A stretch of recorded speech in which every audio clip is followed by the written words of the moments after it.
नमस्कार जोहार। आप सब देख रहे हैं झार तक। फिर से हमारे चैनल में आप सबों का स्वागत है। अगर आप भी हमारे चैनल में पहली बार आए हैं तो हमारे चैनल को सब्सक्राइब लाइक शेयर जरूर कर दें। और आज फिर से हमारे चैनल में आप सबों का स्वागत है। और अगर अभी तक आपने हमारे चैनल का नोटिफिकेशन ऑन नहीं किए हैं तो ऑन जरूर कर दें। वो बेल आइकॉन है जो घंटी जैसा दिखता है उसमें क्लिक करें और वहाँ पर एक लिस्ट खुल जाता है और ऑल नोटिफिकेशन को ऑन कर दें। ऐसा करने से आपको हमारे चैनल का जितने भी न्यूज समाचार आएंगे इन सारे चीज़ आपके तक तुरंत पहुँच जाएंगे। तो चलिए आज के समाचार में आप लोग जिस तरह से हेडलाइन देख लिए थे इससे समझ में आ गया होगा कि हमारे आदिवासी समुदाय के लिए बहुत पुराना मांग मांगी जा रही है कि जनगणना के दौरान आदिवासी समुदाय का एक धर्म कोड के नाम से जो मांग की जा रही है ये अभी तक संदिग्ध में है। अभी तक कोई भी सरकार आया, चाहे आपका भारतीय जनता पार्टी की सरकार या फिर कांग्रेस की सरकार या किसी की भी सेंट्रल में सरकार हो, लेकिन अभी तक उसको देने का काम नहीं किया है।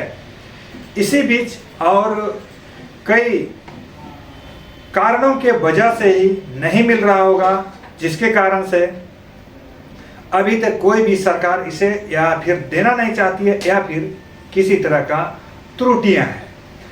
तो इसी वजह से आज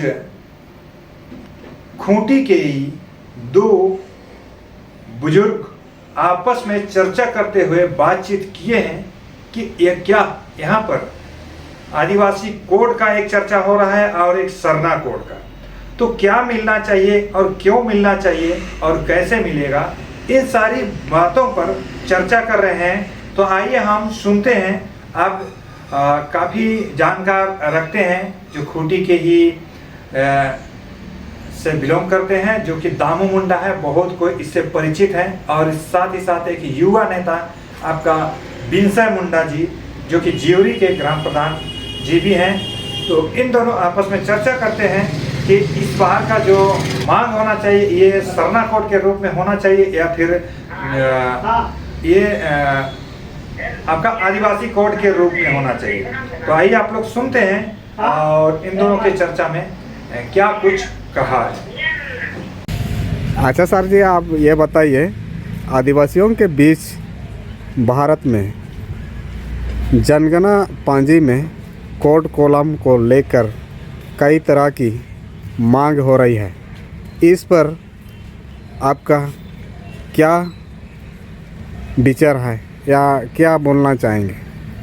देखिए, जिस तरह से देश में जो जिनको भी जनगणना पंजी में कॉलम आवंटित किया गया है, जी जी, जिस प्रकार की हिंदुओं के लिए हिंदू कोड दिया गया है, जी जी, ईसाइयों के लिए ईसाई कोड है, जी, मुसलमानों मुसलमानों के लिए मुस्लिम कोड है, जी, बौद्ध लोगों के लिए बौद्ध कोड है और जैन लोगों के लिए जैन कोड है। जी जी। अगर इस कॉलम को इसको आवंटित करने का जो तरीका देखा जाए तो ये सीधा सीधी ये समुदाय के नाम में कॉलम आवंटित किया गया ऐसा लगता है। जी जी।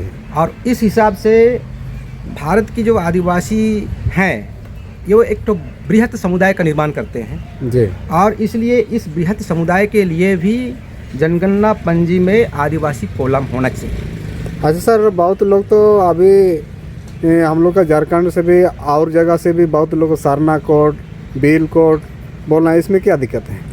दिक्कत ये इसलिए है जोर, क्योंकि सरना झारखंड में जो है ना, सरना जो है एक आदिवासियों के बीच में पूजा स्थल का नाम है। जी जी। और पूजा स्थल के नाम पर तो देश में किसी भी कॉलम को आवंटित नहीं किया गया, किसी को भी पूजा स्थल के नाम पर कॉलम आवंटित नहीं है। जी जी। जैसा कि हम लोग देखेंगे, मान लिया हिंदू लोग मंदिर में पूजता है, हाँ। मंदिर कोड तो नहीं ना कहा गया है। जी हाँ। उसी प्रकार से गिरजा करने वालों को गिरजा कोड नहीं कहा गया है। मस्जिद में जो पूजा करता है लोग, मस्जिद कोड नहीं दिया गया है।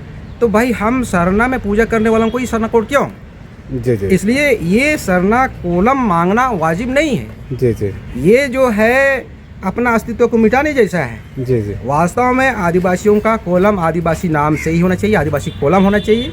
क्योंकि एक समुदाय के समुदाय का नाम है, समुदाय के नाम से ये पूरे देश के लोगों को एक कॉलम के अंदर में समाहित करने का क्षमता रखता है। और सरना बोलने से कुछ क्षेत्र के लोगों का ही बात होती है, या कुछ भील कहा जाए भी तो भील लोगों के लिए होगा, ऐसे ही मुंडा लोगों को मुंडा कहा जाए तो मुंडा लोगों के लिए होगा।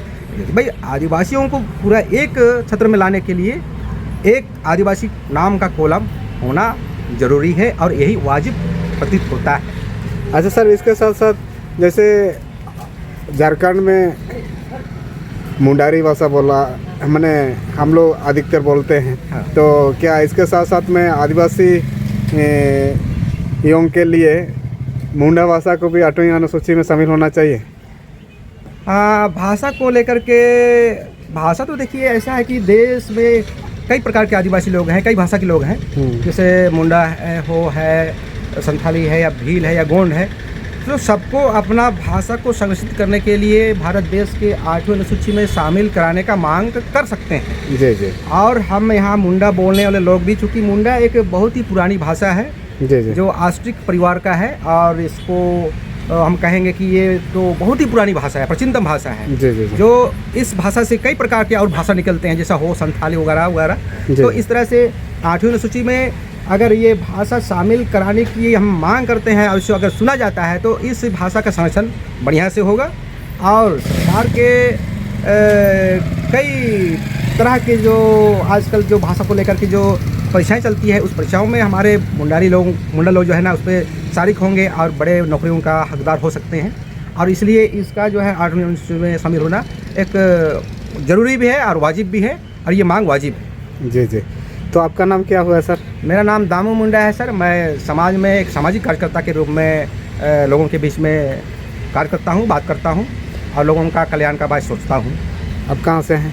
मैं गांव बुदुटी से हूँ, जो खूंटी जिला के खूंटी थाना के अंदर में है, झारखंड में? झारखंड में। जी जी। ठीक है, थैंक यू।